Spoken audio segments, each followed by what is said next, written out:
Today's topic was suggested to me by a couple people, and it's a few days late, and the media cycle has already moved on, so I'm not thinking it's going to get a ton of views later, and that's okay with me. I don't do this for views necessarily, but it's to do with this thing that happened at the opening of the French Olympics, this drag show that happened, and I'm not one to get scandalized, and this isn't going to be one of these segments where I'm just going, I can't believe they did this, and I'll explain why I think that's important, actually, not to have that mentality.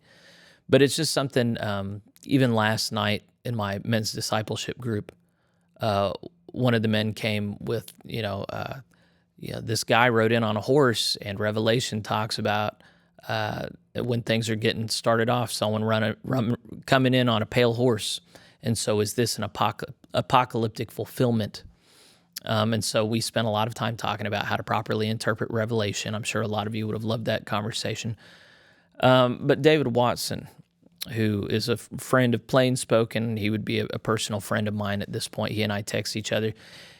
He is having tremendous back pain, like he might have to have a surgical operation done. But he just churned this article, the Bacchanal and the communion table, while I think he was laid up in the hospital.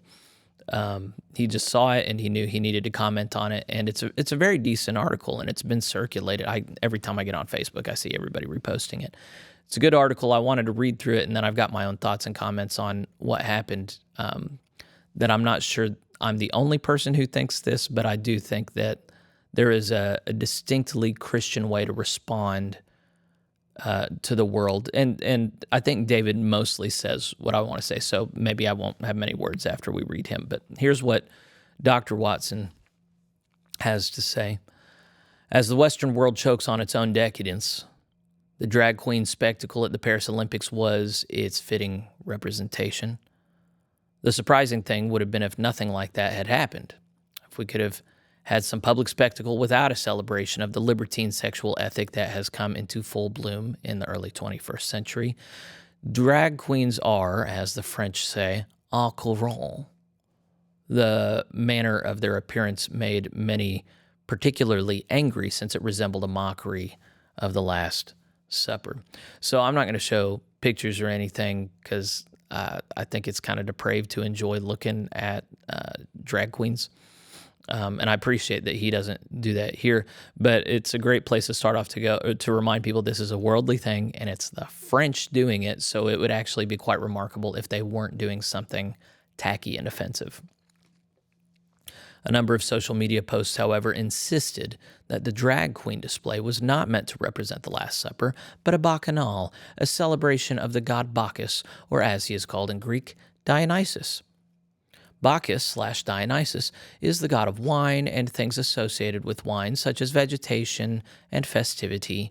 He was also associated with ecstasy, madness, and frenzy. A bacchanal was a frenzied, orgiastic party, a celebration of hedonism. Forgive me, then, if I'm not reassured by the claim that what we saw at the Paris Olympics was only a representation of a pagan story. So we've seen the cultured elites immediately hop on this bandwagon after the initial reaction of Christians to then, gaslight Christians, saying, this was not the Last Supper. You are all so obsessed with yourself. Don't you know what a bacchanal is? And then all these people pretended to be familiar with ancient Greek culture, and, this is obviously a bacchanal.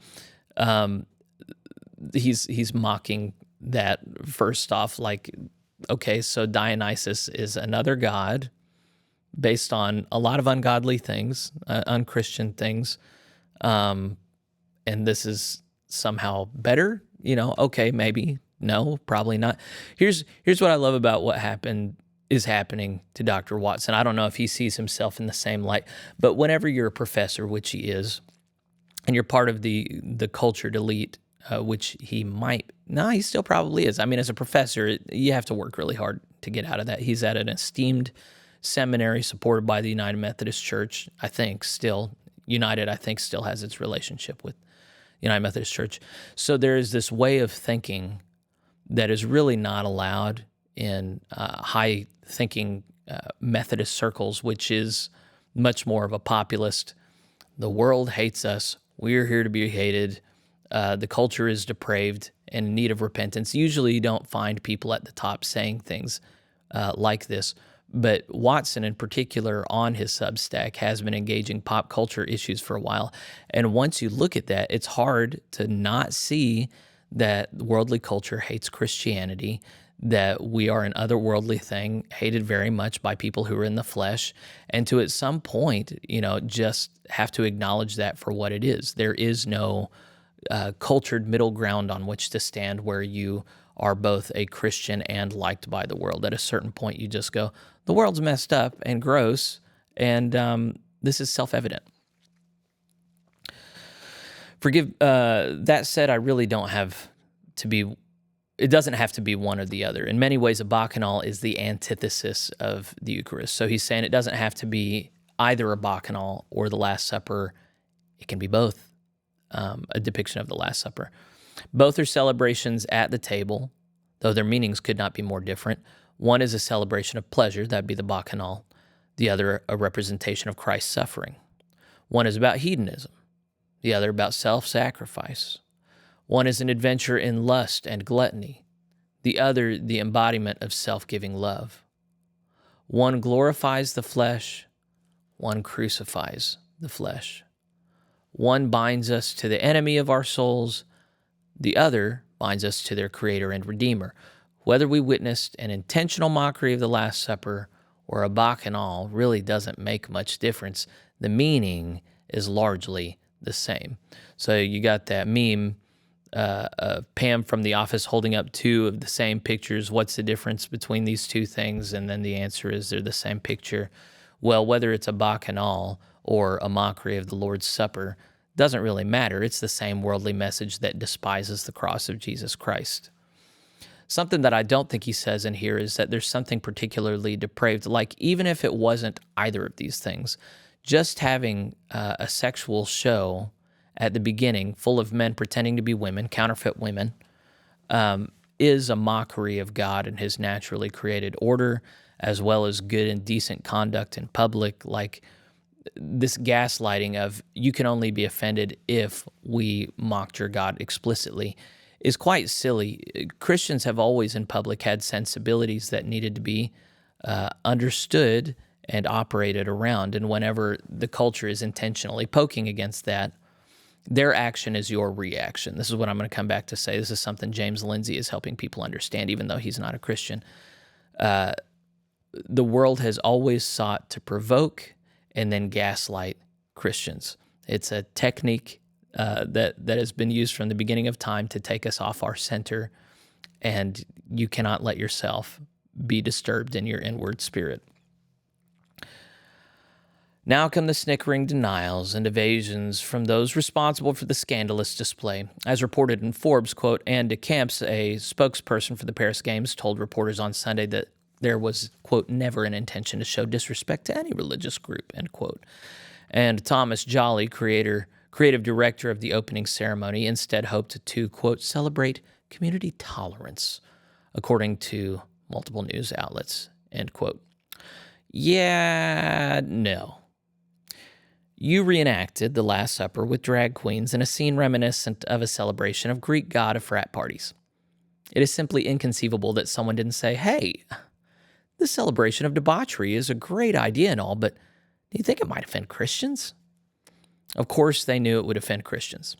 A jellyfish would know that it would offend Christians. In fact, I don't know how anyone could suggest with a straight face that wasn't at least a part of its intent. Contempt for Christianity, however, is nothing new. Early Christians were accused of all kinds of things, from atheism to incest to cannibalism. One especially sophomoric rebuke of Christians is a cartoon, technically a graffito, that was inscribed into plaster sometime around the early 3rd century on the Palatine Hill in Rome. It depicts a man named Alexamenos worshiping a crucified figure with the head of an ass. An inscription reads, Alexamenos worships his God.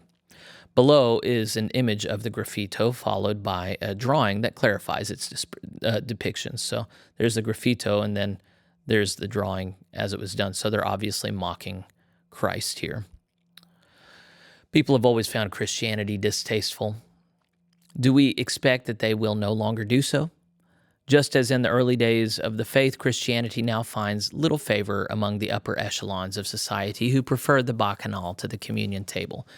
The foolishness of the crucified God, the odious renunciation of self, the repellent call not to be served but to serve, the submission of the flesh in union with Christ as a holy and living sacrifice, these are repugnant to those who consider themselves self-made and revel in the will to power. There's a little bit more to this article, and I would actually urge you guys, if you haven't already, to go to davidfwatson3.substack.com. That is his Substack account, and his is significantly bigger than mine for good reason. He does a good job helping people sift through developments in modern life quite succinctly. So if you haven't subscribed to him, you can subscribe for free, and he's routinely helpful and interesting. So you might consider going and finishing the article there. But the thing I said in the pulpit, from the pulpit on Sunday, and that I'm going to reiterate every time the culture war rears its head, is what I've already said. Their intended action is your reaction. They want Christians to look hysterical, angry, irrational, and so they will do what James Lindsay calls mid-level violence. I would call it low-level violence. It's like putting their finger in your face and going, "I'm not touching you. I'm not touching you." They want to get you and me upset, acting angrily, lashing out, and you see this happening all over the discourse in our public culture, where there will be a disagreement and people instantly go to 10. Oh, you are a Trump lover, you're a person, you're like Nazis, this name calling thing. Oh, you probably believe this, and this immediate jumping to accusation and thinking that this person and what they stand for. That's where they want Christians, so that they can take a defensive posture to us and just say, oh, they're very sensitive about everything, and they think everything they do is about them. They're so vain, they think this song is about them, And so as Christians, I think the distinctly Christian reaction to these things is not to participate in the lies. They had no idea that Christians would take it this way, and they had no intention to do this. I've seen several different things from different directions saying that the founders have now copped up to saying that they knew that the connection would be drawn. Even if they didn't, it doesn't really matter. What matters is that the Last Supper is a depiction that everybody knows in Western society. Everybody drew that connection, and it was very much intended for that response. And there's nothing wrong with seeing that. What is wrong is when we react with anger and hysteria. I think the distinct Christian response is boredom, sadness for them.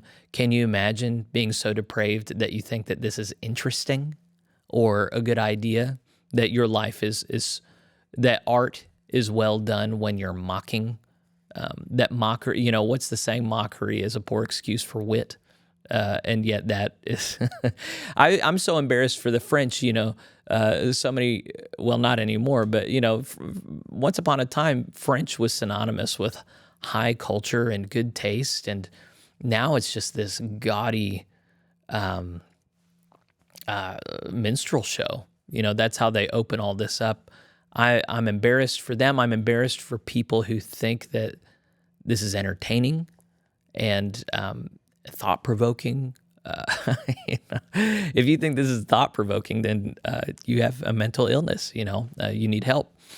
The other thing that I said in my Facebook post on it is just, we need to stop expecting for worldly things to cater to us. We need to stop expecting for, I know that there are a lot of Christians that play sports, but to continue to come to the world of sports as though Christians are going to find a home there and that this is going to be a place that validates our worldview, it's like going to the gladiatorial games and expecting to find a validation of the Christian worldview there. It just makes no sense. Christians are not here on earth to regale ourselves with having a good time watching sports, whether they be International Olympics or the NFL or NBA or college basketball. I just think it's a waste of our time. And that's not to say you're evil if you watch sports, but that is to say you are spending your life wrongly if you are investing any significant part of yourself in these things such that you are feeling betrayed whenever they mock your worldview. Of course, they're going to mock your worldview. This has been going on for 2,000 years. That's partly what Dr. Watson showed. And this is a wake-up call for a lot of people. For some reason, they've been asleep and they've been thinking that Christians have been living comfortably and should live comfortably in the world. And no, the world hates you. And it's not just Muslims across the world. It's white atheists and French and artists and all of these different cultures coinciding to mock your worldview and then gaslight you whenever you take offense. And so the distinctly Christian worldview that I would urge you and any Christians who watch this to adopt is sadness for a depraved generation, but not being surprised or scandalized. In fact, being bored and whatever that feeling is whenever you're exposed to just bad art where the colors clash and your eyesight is being taken up by something that is not only a waste of space but ugly. That whatever that feeling is, where it's just like, can I look at anything but this? That's a good place to be. But the incendiary, hyperbolic reaction, it's not really appropriate. Christians who are reacting that way obviously have a warped view of the world and hopefully are going to wake up and stay awake, because this is not the last chapter in this story.